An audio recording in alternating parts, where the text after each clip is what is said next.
আমি যেই মন্ত্রণালয়ে গেছি সেই মন্ত্রণালয় আমার একটা কথা ছিল যে এই মন্ত্রণালয়ে এরকম অবস্থা কেন। আপনারা জানেন হোম মিনিস্ট্রি কী ছিল, মানে স্বরাষ্ট্র মন্ত্রণালয় কী ছিল। যখন আমি ঢুকি, আমি বস্ত্রপাটে আসলাম, সেখানে কিচ্ছু নাই, নাথিং, এখনও কিছু নাই, কোনো কাজ নাই, কোনো কর্ম নাই, লোকজনের কোনো কাজ নাই, সব বন্ধ, চারিদিকে বন্ধ। এই মন্ত্রণালয় যখন এই মন্ত্রণালয় আমাকে দেওয়া হলো, তখন আমি যখন এখানে আসলাম, এখানে আমাদের নিজেদের অফিসাররা আছে, আজকে সকালে আলাপ করলাম, nobody new what was happening. আমি নিজেই জানতাম না হোয়াট ওয়াজ হ্যাপনিং, মানে এখানে হচ্ছেটা কি। আমি আস্তে আস্তে এনাদেরকে দিয়ে প্রত্যেকটা প্রজেক্ট সম্বন্ধে শুনলাম যে এগুলো কী বৃত্তান্ত, কত টাকা খরচ হয়েছে, কত টাকা বাকি আছে। আমি যখন এখানে আসি, তো ফার্স্ট টাইম আমাকে যখন ব্রিফিংটা দিল, তখন আমাদের 9% ছিল নাকি, 9% অফ এডিবি, ন্যাশনাল এডিবি 9%, এই মন্ত্রণালয়ের সবচেয়ে নিচে। এবং এই সচিব মহোদয় যখন এসে জয়েন করলেন, তখন আমাদের ফার্স্ট যখন সব মন্ত্রণালয় হিসাব দেওয়া হলো, আমি বললাম যে শুকর করেন কেউ নোটিস করে নাই, কারণ নৌ মন্ত্রণালয় কেউ নোটিস করে নাই, বাকিগুলো সব ওখানে ছিল 9% ইমপ্লিমেন্টেশন। আজকে বাইরে grace of Allah is about 90%-এর কাছাকাছি এডিবি বাস্তবায়ন।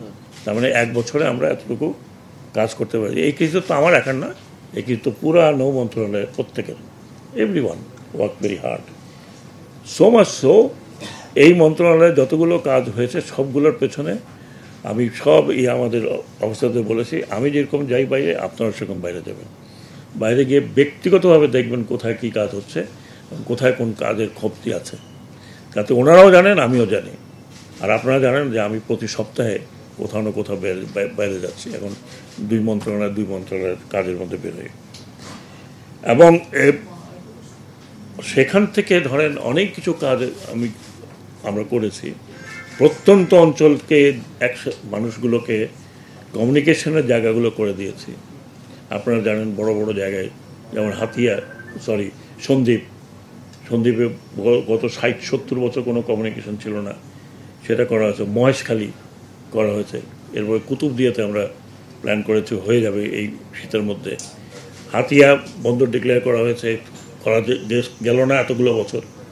এখন হাতিয়া আর চেয়ারম্যান ঘাটকে আমরা একত্র করার চেষ্টা করছি। 29 কোটি টাকার একটা প্রজেক্ট, যেটা ওই চেয়ারম্যান ঘাটে রাস্তাঘাট তৈরি করার জন্য, র্যাম্প তৈরি করার জন্য স্যাংশন হয়েছে, সেগুলো কাজ হবে। তো এই সব কিছু মিলিয়ে আমি একটু রানডাউন দিয়ে একটা আপনাদের কাছে সব দেওয়া আছে। তো কিছু বিষয়গুলো, 2-1টা বিষয় আমি আপনাদেরকে বলছি। এখানে 4 পাতার মতো আছে, খুব সব বলবো না, কিছু কিছু জায়গায় বলি।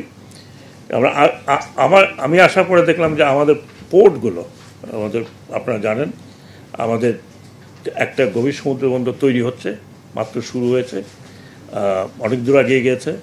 3টা পোর্ট আছে, 2টো ছিল, আরেকটা পোর্ট আছে। 3টা পোর্ট, 3টা সমুদ্র বন্দর, একটা গভীর সমুদ্র বন্দর, 54টি নদী বন্দর, এবং একই সাথে আমাদের এখন বর্তমানে 4টা বাদ দিলে 24টি স্থলবন্দর। এর মধ্যেও সন্দেহজনক আছে, আরও 4টা হতো বাদ পড়তে পারতো স্থলবন্দর। এগুলো কিন্তু সব কানেক্টেড। আমরা নদী বন্দরের সাথে সমুদ্র বন্দর কানেক্টেড, সমুদ্র বন্দরের সাথে ল্যান্ড পোর্ট কানেক্টেড। এটা কোনো আইসোলেশন না যে ল্যান্ড পোর্ট হলো কেন, এগুলো সব কানেক্টেড।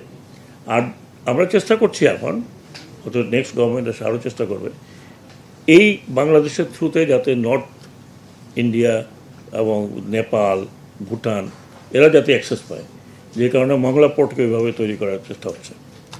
তো কাজেই সবগুলো কিন্তু একত্র। যখন আমি দেখলাম যে এই একত্রী বিষয়টি কিন্তু কোথাও সেইভাবে লিপিবদ্ধ নেই, সেই জন্য আমি যেটা প্রথম শুরু করেছিলাম যে একটা ন্যাশনাল পোর্ট স্ট্র্যাটেজি, যার ভিতরে পোর্টের বর্তমান, আগাম আর 10 বছর পরে কী হবে, 2 বছর পরে কী হবে, প্ল্যানিংটা কী করতে হবে, কার সাথে কী কানেকশন হবে, এটা শুরু করেছিলাম। শুরু করাতে আমি যখন শুরু করলাম, আমরা করতে গেলাম, তখন দেখলাম যে আমাদেরকে ইন্টারন্যাশনাল সাপোর্ট চলে আসছে এটার জন্য। আপনারা জানেন জাপান এবং ওয়ার্ল্ড ব্যাংক বলছে আমরা তোমাদেরকে গ্রান্ট দিব। আমার চয়েস হলো জাপান না ওয়ার্ল্ড ব্যাংক। তো জাপানিরা ওখানে কাজ করছে মাতার বাড়িতে, ওরা বললো আমরা এই প্রজেক্টের মধ্যেই এটা তোমাদেরকে হেল্প করবো, অ্যাসিস্ট করবো, কারণ এটা তো অনেক এক্সপার্টের বিষয় আছে, এক্সপার্টকে আনতে গেলে আমার টাকা পয়সার বিষয় আছে। তো আল্লাহর রহমতে আমার আশ্বাসে তারা কাজ করেছে। তারা অলরেডি সেকেন্ড ড্রাফট আমাদেরকে দেখিয়েছে। থার্ড অ্যান্ড ফাইনাল ড্রাফট যখন দেবে তখন আমরা সবাই বসে ইয়েস করলে এটা একটা স্ট্র্যাটেজি আকারে, যেটা 50 বছরে বাংলাদেশের স্বাধীনতা 53 বছরে কেউ চিন্তাও করেনি। এটা একটা পোর্ট স্ট্র্যাটেজি হবে, যার মধ্যে পোর্ট পরিচালনা কেমন হবে, যে এখন আপনারা এখন বলেন এটা হলো না কেন, ওটা হলো না, কত টিইউস এখন আছে, কত 2 বছর পরে হবে, তারপরে 10 বছরে কত হবে, কীরকম কনজেশন হবে, কি করতে হবে, এগুলো সবই আছে।